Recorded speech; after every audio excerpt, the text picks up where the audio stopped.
Hey everyone, welcome back.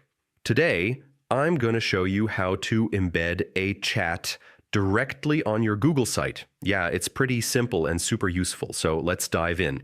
First, open the Google site where you want the chat to appear. Make sure you're signed in with your Google account, obviously. Next, click on the Embed option in the right-hand menu.